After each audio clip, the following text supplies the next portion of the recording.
Welcome to the Awesemo Slate Starter podcast. This is your Ol Pal Emac coming to you again with Pete the Heat Rogers, and we're breaking down a little NBA action here. We have 11 games on the Monday slate. It is a big one. We have a lot of teams on a back-to-back, which includes teams playing on Sunday when everybody was busy watching the NFL. We had Atlanta, the Lakers, Denver, Houston, Phoenix, Portland, and Chicago all played on Sunday. No major injury news to worry about, though Will Barton was a late scratch, ended up not starting. Doesn't look like he's going to play. That game is just finished up the first quarter as we're recording this now.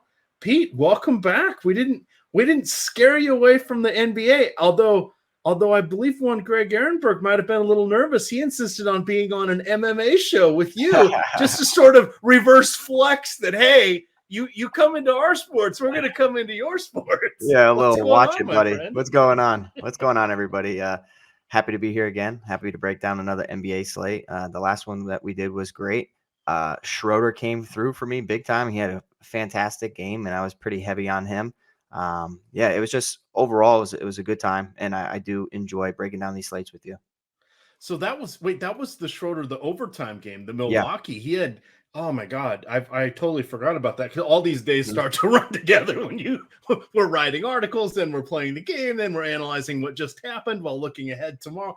I lose track of the days. It's even worse with baseball when you have all those split slates. But that's right. That was a mere 48 hours ago when Schroeder was just was racking up the points there. So nice one there. We'll have to see what we can uncover here as we move through things. Again, you guys know the drill. We're going to go by position here, loosely based on the guards, the forwards, and the centers. We, of course, will round out each of the positions talking about Yahoo, since they are the presenting sponsor of this particular show. The key thing you want to know about Yahoo is that you can come in on the link that is below us here in the podcast, or on the YouTube page. It's also on the podcast page, but it's easier for you to get to it from the YouTube page. Come in on that direct link if you aren't already a user over at Yahoo. When you come in on our link, sign up, you make a $10 deposit and play in your first contest. As soon as that locks, Yahoo's going to give you $10 in site credit. They're also going to shoot an email over to us, and we're going to give you 30 free days of Awesemo all access premium content. That's a great deal. It's a $90 value there, something you'll want to check out if you are not yet a member at Yahoo. All right, Pete, let's get over here. We'll start off with the same little order. We'll go DraftKings, then we'll go FanDuel, and then we'll talk about Yahoo with their unique pricing. We're going to start off with point guards. Up at the tippy top here, we've got some good ones. It's a loaded slate. So you've got Luka Doncic, you got Ja Morant, a couple guys who are on the back-to-back. You got Trae Young, you got Russell Westbrook. Fred VanVleet was a scratch on Saturday. He has a sore groin. We'll have to wait and see what's going on with him. And then we've got, of course, Chris Paul and Devin Booker. They're going to be on a back-to-back. What do you got for us here up with the Bucks Deluxe players? Yeah, so again, the guard position is completely loaded, and on a big slate like this, I don't mind, going to some cheaper options. Obviously, if there's a stud out there that's really, just like sticking out and standing out for me, I have no problem rostering them. Ja Morant is probably the guard that I would be happy to get to. It's a great matchup against Houston. You could basically put him in for 50 points. He's just been absolutely dynamite this year. Brooks will be back for this matchup, which I do think, it helps. Dylan Brooks is a phenomenal shooter. I think that's definitely going to boost some of the assist totals of Ja Morant. But in addition to that, he can do it all by himself if he wants. It's just such a fantastic matchup that kind of just take away the thought process of a blowout and just hope that Ja Morant goes out there and styles on him for 3 quarters. I have no problem with that, even in a early fourth quarter as well. If we kind of scroll down a little bit, I like Cole Anthony, 7-4. I don't mind him at all. You're talking about Jalen Suggs, questionable going into this contest. Michael Carter-Williams, questionable, but who knows when he's really going to return. I think Cole Anthony is a little too cheap. If he could be, right in the 8,000 range, and I have no problem with that at all. But if we want to target some good guards that I think are going to have some boosted usage, Spencer Dinwiddie came through huge the other day. And I think for me, just because of, how much experience I have with watching Spencer Dinwiddie, I think that he's just so underpriced given his role in the offense and just how talented he is. Yes, he's, coming off of a pretty big, injury, but he looks great. He looks healthy. And I think that he's starting to round into form, and you're starting to see, the same guard that basically led the entire Nets offense not too long ago. Schroeder again at 6.5, I think is fantastic. I think, against Cleveland, they're going to want to get this one back. They lost the matchup the other day. I think without, Jaylen Brown going to be in this matchup, he's basically going to lead it all, and his assist numbers are fantastic. He can drive to the basket, and his explosive speed is what really separates him from a lot of defenders. When he decides to go to the bucket, when he decides to go to the basket, he gets easy buckets, gets to the foul line as well. So I like Schroeder, but a guy that's pretty cheap, and I've basically been putting him in my lineups almost every single time he's on the slate, is Tyler Hero. I just absolutely love him. You could put him at, point guard, shooting guard. It doesn't matter. I just love him with a banged up Jimmy Butler. Not sure if he's going to come back for this one. I just like him. He's coming off the bench. He started the last game, but it's fine. I just like Tyler Hero a lot. All right, I'm going to run down the injuries since I probably should have done that because we do have quite a few of them. But Bradley Beal is still out. He's going to probably miss 2 more games. He is on the bereavement list. Of course, Davis Bertans still not back yet for Washington. So we're going to see some of their guys. They're going to pop up to the top because they get an excellent matchup here against the Hornets, who play at in the top third of the league with regards to pace, but have the second worst defensive efficiency. We've got Kevin Love is still out. Lauri Markkanen is still out for Cleveland. They're working on conditioning now. They were in the health and safety protocol. Al Horford should be playing. He's not going to play on most back-to-backs this year, but he should be in this one. Jaylen Brown's still out with a hamstring injury.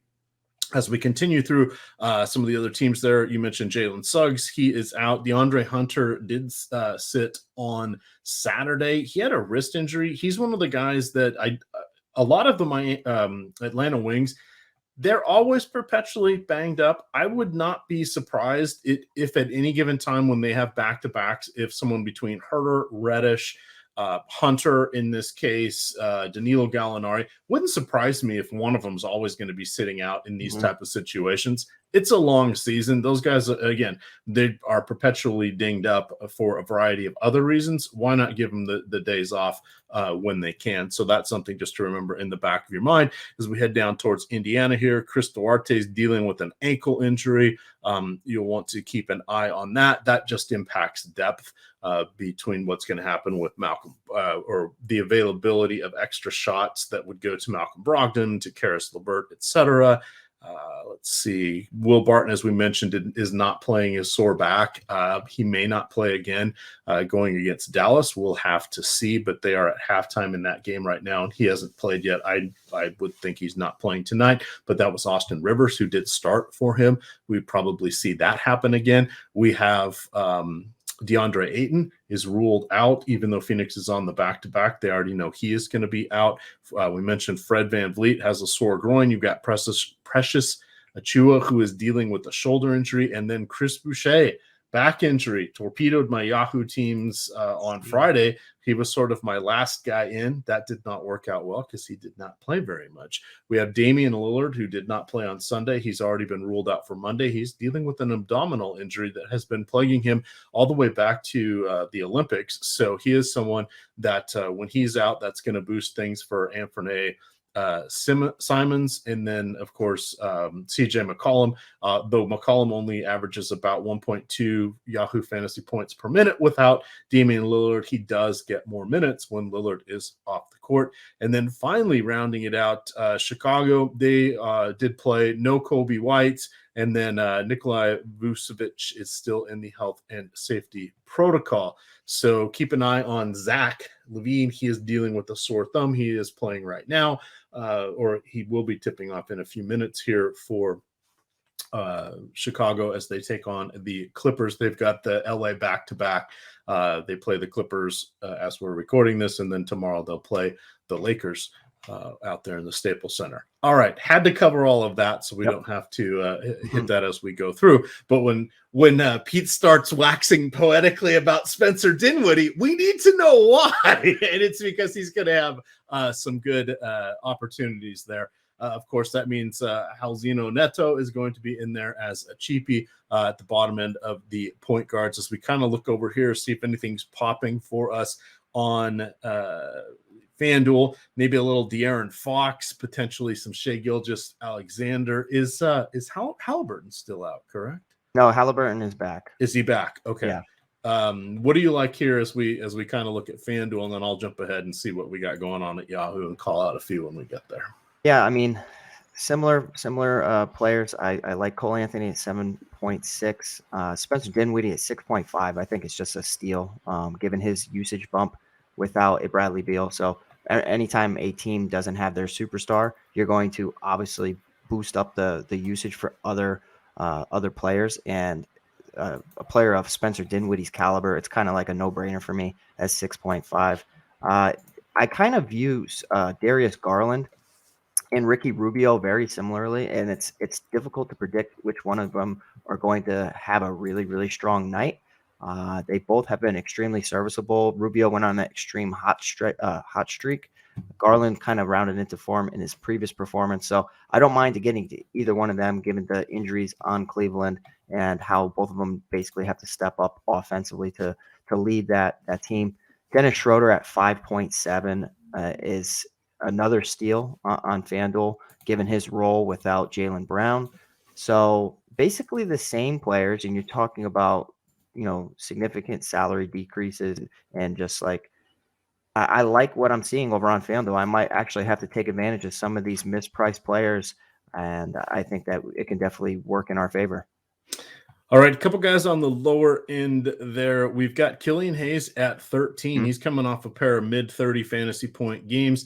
2 games ago, he had 36.7 Yahoo fantasy points with 6 steals. No way he's going to replicate that. He said, hold my beer. I'm going to get 36.4 points without a steal. I can do it in a variety of ways. Of course, some hot shooting there. He doesn't take many shots, but he did nail 3 of 4 3-pointers. Had 7 boards, 10 assists. So that's at his low price. I think we can take some chances on that going up against Sacramento. So he stands out a little bit there. If we have Fred VanVleet out again, you've got Goran Dragic, who put up 32 fantasy points in 28 minutes. Remember, he can still play. He's just not happy that he's in Toronto. And it's just sort of like, wow, the team's 2-9. What am I going to do here? So he's got $11. He went up a whole buck there on Yahoo. So if Fred VanVleet's out, you'll definitely want to look to him. And then kind of right around Dinwiddie, who's 24. You got Rubio 24. You got Schroeder 24. You got Kyle Lowry 25. You mentioned a few of those guys. So we've got some options here, kind of in the mid tier. At the top end, again, you get the Luka Doncic, Russell Westbrooks, etc. But I think if we can get that kind of point per dollar play from some of these mid and lower tiers, that's going to give us some flexibility because we're going to have some opportunities to spend at some of the other positions here. So maybe we take that as part of our value. Moving back to DK for shooting guard, up near the top, up top of the pricing list, we had Brandon Ingram finally come back after missing 2 weeks with the hip injury. He did play 29 minutes. 37% usage. That's what we're going to see from him until they get Zion Williamson back. He was relatively solid, a little bit rusty, 7 for 17 from the field. That's good to see. Just 3 rebounds, 4 assists, 4 turnovers. So a marginal performance, but that was good to at least see he's getting his sea legs back. You have Anthony Edwards, who's been bouncing up and down with his effectiveness, but he will be going against Phoenix, who is not quite the defensive stalwarts that they were last year. They're not horrible, but let's see where they are in our list. They are allowing 103 points per 100 possessions. That's kind of about where the league average is. There's about 2 points that separate 15 of the teams. So we'll just call that league average, but they are playing at a faster pace. So they are playing at a top 10 pace, which is a departure from last year. And being on the back-to-back, I'm okay looking at some of their opponents here. How are you feeling about the 2 guard? Anybody standing out for you? Yeah, I mean, I like this position, and I think that there are plenty of options to start at the top. Anytime that I can get Devin Booker under 9,000, I love it. And especially with the matchup against Minnesota, he can score at will at any time, and he definitely can pop off for some large numbers. So I like him there at the top. Brandon Ingram, I don't mind, but I'm probably going to take a wait and see approach. I just want to see him perform well, and before I really start getting back to him. If he was like extremely cheap, like let's say low sevens or something like that, then I would probably be more inclined to play him. Fred VanVleet, that's your guy, and I'll have to leave that to you whether or not you feel like we can trust him in this spot. Obviously missing a game, but at 8.4 thousand, that's not expensive at all given his role. I really like Zach LaVine here at 8.1. I think as a late night hammer against LA, I'm not convinced that the Lakers are a good team. And anytime that we can get a player in the late games that can definitely take over offensively, Chicago coming off a relatively disappointing game, I like it. To think that they were going to go in there against Golden State, they fell short in that matchup. I think this is a much more favorable matchup here against LA. I have no problem getting to him at all. Anthony Edwards, you mentioned, he's been inconsistent up and down, but I do like him under that 8,000 threshold. Tyler Hero at 6.6 thousand. I'm going to keep, tooting that horn. I really like him a lot. CJ McCollum is always a player at 7.7 thousand without Dame. It's hard for me to get away from him. Obviously, currently he only has 15 points going into this Portland Denver game, 15 fantasy points at halftime. So I expect a better performance on the following game. It's just, I don't know. It's interesting. But yeah, I really like this position.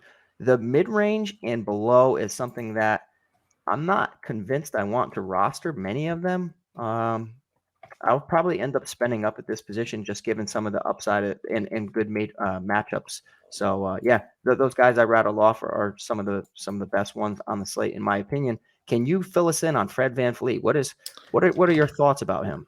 So if he starts, he's going to be a full go, and he's going to Mm-hmm. play his usual heavy minutes. That just kind of is what it is because they were precautionary about it. And again, I think they're 2-9 or 2-10. They've only won a couple games this season, including somehow surprising Philadelphia in Philadelphia. Mm-hmm. But did you see? Oh, you might have seen it. Kyle Lowry's mom was there to cheer on Fred VanVleet and the Raptors because, of course, Kyle played for the Toronto Raptors for a long time, and of course he's from Philly, and his mom's still there, so she was in the crowd watching. But if he's good to go, or if he's going to be starting, then no concerns there. If Mm-hmm. he's out, definitely we go with Goran the Dragon there. One of the people or someone that just came back on Sunday is going to be Talon Horton Tucker, who is relatively Mm-hmm. cheap. He should be good to go. He was recovering from a thumb injury that he had surgery on. I don't think it was major surgery because I remember he played some in the preseason, but in any event, he should be good to go with regards to his conditioning. So I'm not too worried about that. He actually, I believe, started the afternoon game on Sunday. So he is someone I think that will start to pick up a fair amount of traction. If we look over here at Yahoo and kind of cruise down towards the bottom here, you got Cade Cunningham at $20. That's an intriguing option. He is somewhat mercurial in his output, but at least the minutes have been there. At $20, it's a tournament option, but someone that should definitely be on our short list. We have a back-to-back for Alex Caruso taking on his former squad here. He's, of course, playing against the Clippers on Sunday nights, but while he doesn't start, he's just $14, and he should see relatively heavy minutes approaching 30 in most of the games he plays, especially if they're close. This is a very winnable game for Chicago because, as Pete mentioned, the Lakers, not such a good team at this particular time. Moving over here to the small forwards, this is where we get some of our interesting options. You've got Jason Tatum, who basically just took a backseat to Schroeder, who just could not miss on Friday nights. You've got Jimmy Butler, who was a scratch. Which night was that? That was on Saturday. So he is in the mix. Again, I suspect he will be playing. He was dealing with an ankle sprain. We'll have to see. They could let him out one more. They're going against Oklahoma City. So they should be able to win without him. Heck, was it Utah that they ended up beating without him? It's like the stars go down and then the teams just they roll over their opponents. Crazy that we see stuff like that. But you got OG Anunoby against Portland in the middle there. You've got Kyle Kuzma, 6,700 on DK. Again, he had a solid game, 35 plus fantasy points in each of his last three, but he does get more shots, or let me rephrase that. He'll get about the same amount of shots within the offense, but it's pretty secure that he's going to at least get his average, if not a few more, without Bradley Beal. What do you like here from our small forward / power forwards? Yeah, so starting at the top, I absolutely love Luka, obviously coming off of a massive game where he scored 80 points against San Antonio. We mentioned that it was a great matchup and possibly a get-right spot for him, and he took advantage of it for sure. Obviously, Denver's a very difficult team, pretty solid overall, but they're banged up at the moment.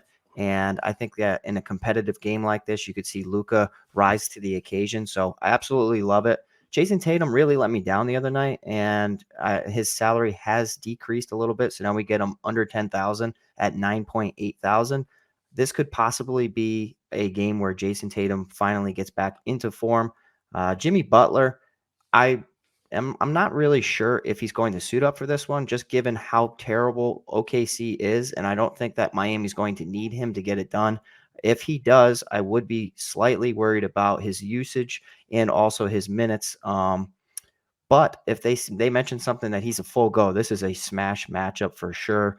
If we want to go down a little bit and we want to talk about a player in an interesting spot in a revenge game who's somewhat disappointing right now, we could talk about Norman Powell. And if Dame Lillard is not in the game and he's not suiting up, this could be a sneaky spot where Norman Powell at 5.4 thousand is a guy that is, has great salary relief, where we will be getting an adequate player with good upside. Will probably have increased usage and definitely more aggressiveness given this matchup. So that's interesting to me. I also like Kyle Kuzma a little bit, given the fact that Bradley Beal will not be playing in this matchup. 6.7, starting to get a little rich for Kyle Kuzma. I get it. His skills are there. The fantasy production is there. It's just, as he approaches that 7,000 range, we just have to be a little careful, especially because Brandon Ingram's back on the other side. And then basically at 6.5 thousand, we have Dylan Brooks in a phenomenal matchup against Houston. So I have no problem basically stacking Memphis, so to speak. Like I will probably have plenty of Ja Morant and plenty of Dylan Brooks. Just I think they're going to go out there and put up massive totals. Barring a blowout, I really think that they're in a fantastic position to score well. All right. Well, if Storm Norman Powell's going against his former team, that means Gary Trent Jr. is going back to a gym where he's familiar with the shooting background here, since those guys were traded for each other last season. So we have to call that stuff out. The key being Lillard out, VanVleet potentially out. That is better than them playing their former teams. But come on. It's a long season. We got to find some things to talk about here. Right. So those guys would be reasonable. Scotty Barnes, kind of someone that's power forward, small forward. He's a rookie. He's going to have some good games, some bad games, but he is definitely, I think, a lot more polished or NBA ready than I think most people thought. Mm-hmm. Plus, he's getting the opportunity, additionally, at least from the fantasy perspective, getting the opportunity of a pretty thin and a pretty limited Toronto team. So he doesn't have to be looking over his shoulder. He's somewhat interesting as well. As we look here on some of our options on Yahoo, let's see, Josh Hart at $20. Reasonable, of course, with Brandon Ingram back. That's going to curb his upside. He should still play solid low 30s minutes, but it's going to curb the potential because Ingram's is well ahead of him in the pecking order. We'll have to see what's going on with the different Atlanta players, but you've got down in the discount area, you've got Kevin Huerter, Cam Reddish, etc. They've got a game going against Orlando, the Magic, one of the worst defenses in the league. So a lot of options there up and down the pricing sheet here. Let's do a little production here. Let's see if I can make this work. Boom. We've Oh, got the Yahoo placeholder here, the little Yahoo placard.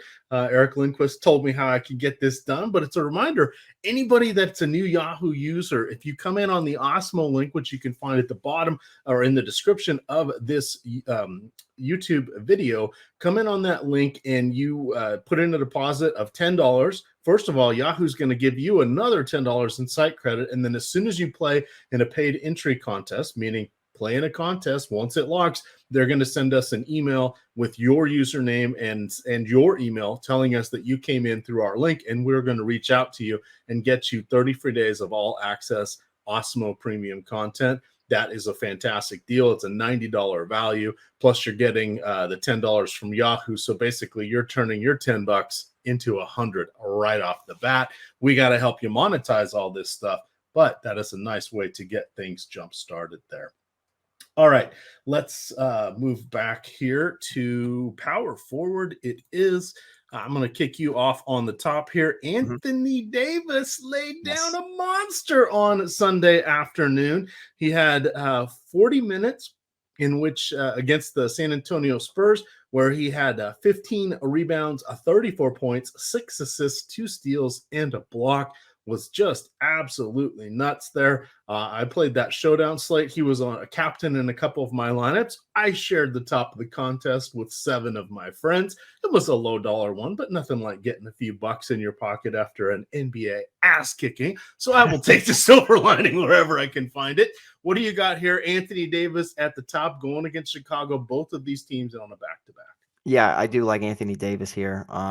You talk about a Chicago team without Vucevic. I think can only help Anthony Davis, especially to grab rebounds and just have a crazy game like he did today on Sunday, where he posted 69.75 fantasy points. He was absolutely amazing. If we want to scroll down a little bit, we can look at Domantas Sabonis. Anytime we can get Sabonis under $9,000, I really, really like it. And even if he's under 9,500, I really like targeting him, obviously, against New York. Not the easiest matchup, especially with Julius Randle, Mitchell Robinson, Nerlens Noel, everybody on the other opposite side. I just really like Sabonis, though. When he gets aggressive, he actually puts out some fantastic totals for us. If we want to look at another late night hammer, I think that Chicago's just going to do whatever they want to LA in this matchup. And I don't mind to getting to DeRozan as well. 8.3 thousand. Obviously, he has to be a little careful with the matchup, given Anthony Davis. But I just think Chicago's just going to be able to put up some good totals, and I don't really know if the Lakers can really keep up. Maybe without Vucevic, it's a more even type of matchup. But I'm excited to roster anybody, especially when they're in the late night against LA. Evan Mobley coming off a pretty solid game the other night, priced at 7.2 thousand, scored 42 fantasy points against Boston. He looked good. His rebounding totals are good. His offensive production is really good, given his position, given his age. I think Greg mentioned that he could probably even make the All-Star team at this rate. He's looking really, really good. So at 7.2 thousand, I like it. And then another a cheap player that we can go to, barring the Michael Porter Jr. and all this other news, especially with Will Barton, maybe Aaron Gordon steps up again, because Aaron Gordon stepped up against Atlanta, scored 45 fantasy points, and his coach was absolutely impressed because he stuffed the stat sheet. He was aggressive with his shot. I was actually really surprised. He hit some 3-pointers. He went 3 of 5 from 3, 7 of 11 overall, scored 45 fantasy points, 23 actual points, priced at 5,400. You could do worse than Aaron Gordon. It's not nice, and it doesn't feel good to roster Aaron Gordon, but in this price range, he definitely has some decent upside, especially given the injuries that Denver's dealing with. All right, a couple others to throw out there. Julius Randle coming off 2 bad games, 2 games with below 30 fantasy points, one of which he only played 27 minutes. The other one, he played 33 minutes, just could not buy a bucket. 4 of 15, 1 of 5 from the field. He did have 4 personal fouls, but he will right the ship at some point here. Pascal Siakam played 30 minutes. He had a 24% usage rate, was just phenomenal. from the field, 9 of 14, ended up with 12 rebounds, got 7 assists before fouling out of that game. Again, that was without Fred VanVleet, but he was, it's nice to see him playing the minutes because that is just his third game of the season, but he has played 25, 30, excuse me, now I have the hiccups, and 35. He should not be playing on back-to-backs, but because there's really nothing going on in Toronto at this point, so they're going to look to get him healthy and ready to go. But in the games he does play, it looks like there is not going to be any minutes limit at this point. So I think that is worth noting. As we move over here to, let's see, Yahoo. You mentioned Evan Mobley. He is $29. Kristaps Porzingis coming off a couple good games here. He has a 48 fantasy point game against San Antonio. He put up 37 against Chicago, played 34 minutes against San Antonio, 32 against Chicago. That's good to see because remember, he was missed a few games with the back issue. He is, when he and Luka can mesh, and when he realizes that Luka is going to have the ball in his hands all the time because that's just how he plays, he's not being selfish because he damn near averages a triple-double, but he's going to have the ball in his hands. That's just the way it works. Once Porzingis can realize that, then if he just focuses on rebounding and scoring, there are going to be buckets for him. In his last 3 games, he has 32, 22, 12, and 21 NBA points. He could average 20 points alongside Luka, no problem. And they're really going to need him too. So he just has to kind of tailor his game slightly differently, and he can still be an excellent fantasy performer. We may never see him reach that unicorn status that we thought he was going to in his early days with the Knicks, but a combination of injuries, and all of a sudden we look up and he's 5 years older. It becomes a little harder to think that he's going to reach those heights, but he can be like a Pascal Siakam, no problem type of player. So he's kind of interesting there. I think that's going to kind of wrap up most of our power forwards. We got, DeMar DeRozan in here. He'll be coming off the back-to-back. It looks like Alex Caruso is moved into the starting lineup. He's going to be starting the game against the Clippers. Again, this is a back-to-back for both these teams, but he'll probably stay in the starting lineup, I would think, going against the Lakers. So just keep that in mind. I don't think it dramatically changes his outcome. He does play a lot of minutes. Most of his wild card status was what does he get in the fourth quarter, and he's usually part of the closing unit. But especially without Vucevic, they need his shooting. He's a decent perimeter defender, not a lockdown defender, but a perimeter defender, and also the ball handling is very helpful. Center spot here, you got Nikola Jokic. Jokic basically leads the team literally in every category. Rather impressive, and he's averaging just over 50 fantasy points per game in 32 and a half minutes per game. He is averaging almost 1.7 Yahoo fantasy points per game. That's Giannis territory. He is on the back-to-back, but looks like this is going to be a laugher here as Denver really is putting the screws to Portland. So I wouldn't worry about him being on the back-to-back. How you feeling about Jokic? We got Karl Anthony Towns, Jonas Valanciunas going against Daniel Gafford or Montrezl Harrell. That looks like a Jonas Valanciunas spot. What do you like at the pivot position as we start to wind things down? Yeah, so I love Jokic at the top. I would probably spend up for Jokic anytime that I can, especially if you feel uncomfortable rostering, Aaron Gordon, and you want to really try to target somebody that's going to have increased usage. It's crazy to believe that Jokic could even have increased usage with all these injuries, but he's just fantastic at 11-7. You see him step up night after night. I think that, anytime he should be at 12,000 like we have been seeing with Giannis. 11-7, it's a slight discount from where I think he should be, but his production is amazing. I think Dallas is going to have a very, very difficult time guarding him. Valanciunas, you mentioned, against Washington at 9.1. I like him. I'm still slightly, hesitant just because I don't really know how Brandon Ingram being back will, truly affect him. We saw them play together this past game, but I'm just a little, I know, I wish that he was just a little cheaper, but I love the production that I have been seeing. Domantas Sabonis, we mentioned 8.8 thousand, absolutely amazing. If Jimmy Butler is out against OKC, I would definitely feel comfortable targeting Bam.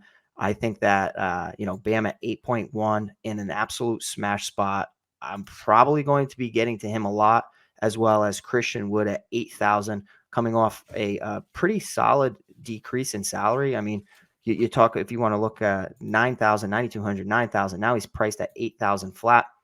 It's not the best, going up against Memphis, but I do think that Houston's success relies a lot on Christian Wood's production.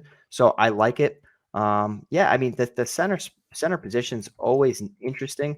And depending on the slate, I try to get as much center exposure as possible. It's just they can fall into some of these statistics so much easier than some of these other positions. So, yeah, the top half of center is amazing. And we'll have to monitor to see if there's any other interesting news that comes out that makes some of these lower salary players a little bit more interesting. But for me, I'll probably be paying at the top. All right, moving down the pricing sheet there, you've got Christian Wood in the mix. We've got Jarrett Allen going against Boston. Been somewhat disappointing this season, but $29 on Yahoo starts to get him in the conversation. Miles Turner also at 29. He would actually be a better play. Tougher matchup for him going against New York. The hard part about him is he going to get his scoring? Because he's someone that doesn't score a lot, but he'll have those games where if he can get to 20 NBA points, you're looking at 40, a 50 fantasy point night there. He has 15 blocks in his last 3 games, 20 in his last 4. That is kind of buoying his production because his rebounding hasn't really been there. Just 2 against Philly, 9 against Utah, 8 against Denver, but 15 against Sacramento, 6 against Portland, 13 against New York. You can kind of see when it's a bigger front court, yeah, he's not only going to battle his teammate, Domantas Sabonis, but he's also got to battle the opposition. Makes it a little harder to get those rebounds, but he's an intriguing option at 29. On Yahoo, you've got Nurkic, who's coming in on the back-to-back, seemingly capped at about 28 minutes. Can be kind of annoying, but that just seems to be what it is. I like the matchup for him against Toronto, and because he's only playing 25, 27 minutes, I'm not worried about him on the back-to-back. All the way down towards the bottom here, you've got Isaiah Stewart, who went from a disappointing game where he played 24 minutes, scored just 2 points, to a rolling a big number up against Toronto, played 32.5 minutes, 20 points, 4 boards, 3 assists, 2 blocks, stuffed the stat sheet there, got you 34 fantasy points. Hard to give up your center spot for him, but he does have power forward eligibility on a few sites.